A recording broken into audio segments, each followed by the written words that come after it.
The envelope sat on my kitchen counter for 3 days before I opened it. Cream-colored, heavy paper, no return address. Just my name, Sarah Mitchell, written in handwriting I didn't recognize. Handwriting that, for some reason, made my hands tremble before I even touched it. I was 35 years old, married, a mother of 2, a successful pediatric nurse at St. Mary's Hospital. My life was fine, comfortable, predictable. I had no idea that the letter inside that envelope was about to shatter every truth I had ever known about myself. Because the first line read, "My beloved daughter Sarah, we have been searching for you for 30 years. Please don't hate us for what we did. Please let us explain." I sat down on the kitchen floor and read it 3 times before I could breathe. This is the story of how a single letter reunited me with a family I never knew existed, and revealed a secret that explained why my entire life had felt like I was missing something I couldn't name. My name is Sarah, and this is the truth they hid from me for 30 years. Let me back up. I was adopted when I was 5 years old. That's what they told me. That's what every document said. That's what I had believed my entire life. My adoptive parents, Margaret and Robert Mitchell, were good people, kind people. The kind of people who showed up to every school recital, every soccer game, every parent-teacher conference. They loved me. I never doubted that. But when I was around 8 years old, I started having dreams, vivid ones. I would wake up crying, telling Margaret about a woman with long dark hair who sang to me in a language I didn't understand. About a man with a deep laugh who threw me into the air. About a little boy, smaller than me, who held my hand wherever we went. Margaret would smooth my hair and say, "It's just a dream, sweetheart. You were so young when we got you. Sometimes the mind invents memories." But they didn't feel like dreams. They felt like memories. I asked her once, just once, about my biological parents. I was 14. Margaret's face went pale. She set down her coffee cup and said something I would never forget. "Sarah, your birth parents abandoned you at a hospital. There's no record of who they were. We rescued you from the foster system. Please don't ask me about this again. It only causes pain." So I stopped asking. For 21 years, I stopped asking. Until that letter arrived. The letter was 4 pages long, handwritten, in English, but the handwriting had that distinctive curve, the kind you see from people who learn to write in another language first. It was signed, "Your real mother, Elena." I'm going to read you part of it, word for word, because even now, 3 years later, it still breaks something inside me. My beloved Sarah, if you are reading this, then you finally received our letter. We have written to you every single year on your birthday, November 14th, for 30 years. We did not know if you were alive. We did not know if you were happy. We only knew that we had to keep trying.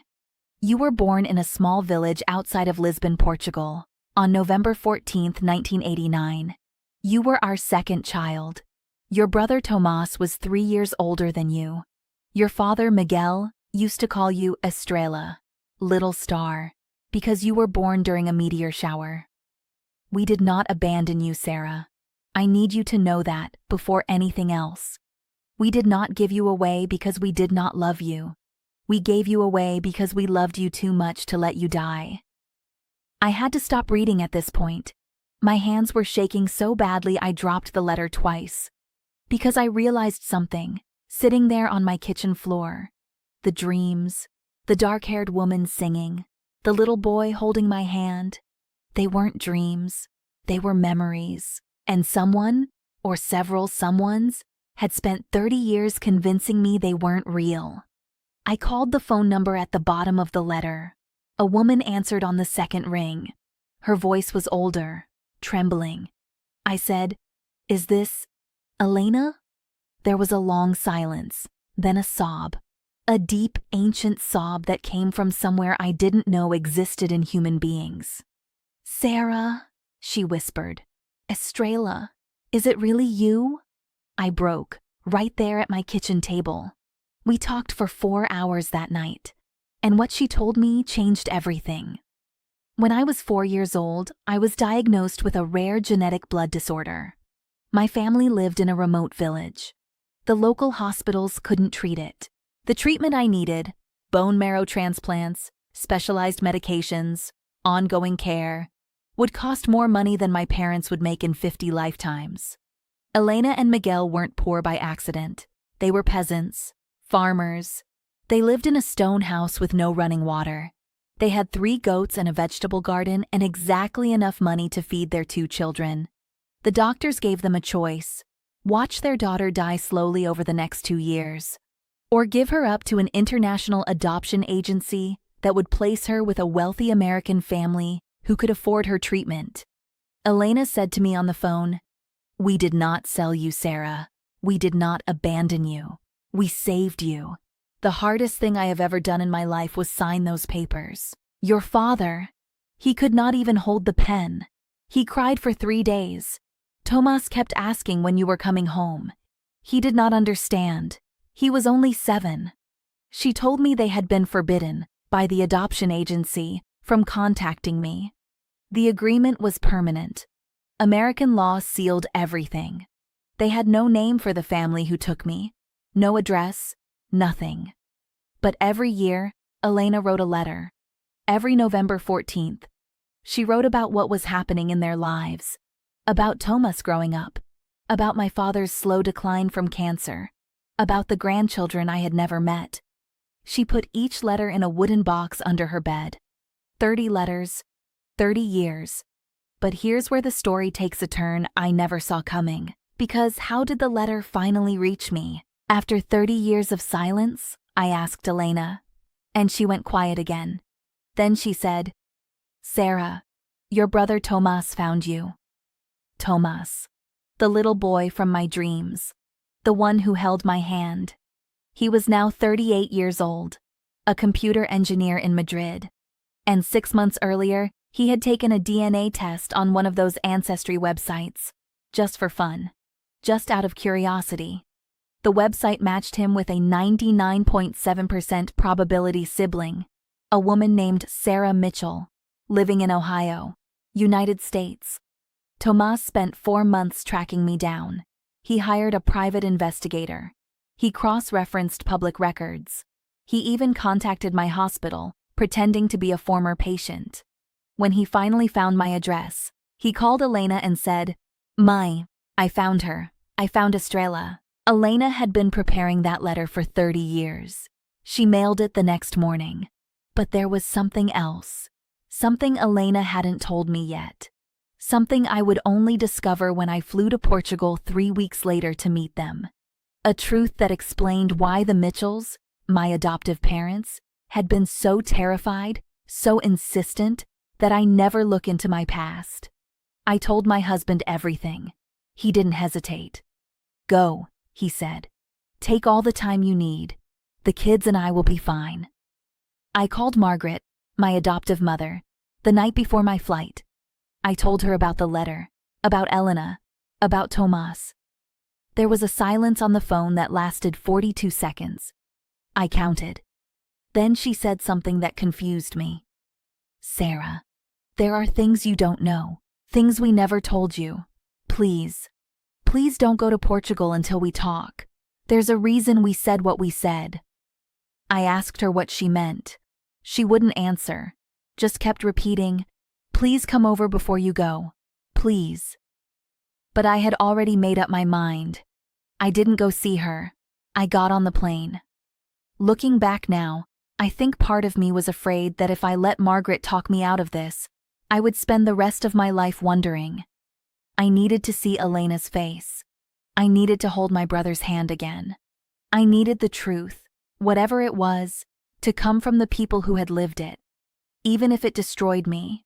I will never forget walking into that small stone house outside of Lisbon. The smell hit me first. Lavender, olive oil, something baking, and underneath it all, a smell I hadn't smelled in 30 years but recognized instantly. home. Elena was standing in the doorway. She was 68 years old, small, silver hair, hands worn from decades of farming, eyes the same shape as mine. We didn't speak. We just looked at each other for what felt like a lifetime. Then she opened her arms, and 30 years of stolen time collapsed into a single embrace. Tomas came in behind her, my brother. He was tall, with kind eyes and the same crooked smile I now realized I had seen in my own mirror every day of my life. He whispered something in Portuguese. Then he laughed and translated, "I told you I would find you. I told Mai. Even when I was 8 years old, I told her I would find my sister." We cried, we laughed, we ate dinner, we looked at 30 years of photos. And then, late that night, Elena handed me a small wooden box. Inside were the 30 letters, each one sealed, each one dated, each one addressed to me. "Read them when you can," she said. "They are yours. They have always been yours." But that wasn't the moment that broke me. The moment that broke me came 2 days later, when Elena finally told me the truth that Margaret had been hiding. We were sitting in Elena's garden, drinking tea. The sun was setting over the olive trees. She said, "Sarah, there is one thing you must know about the family who adopted you." I felt my stomach drop. She told me that the international adoption agency that took me from her had been investigated. Years later, for corruption, for falsifying documents, for lying to biological families about where their children went. The agency had told Elena and Miguel that I had been adopted by a wealthy American family who would give me the best medical care money could buy. They had told them my new family had agreed to send updates every year. Photos, letters, reports on my health. None of that ever came, because none of it was ever supposed to come. The Mitchells had been told a different story.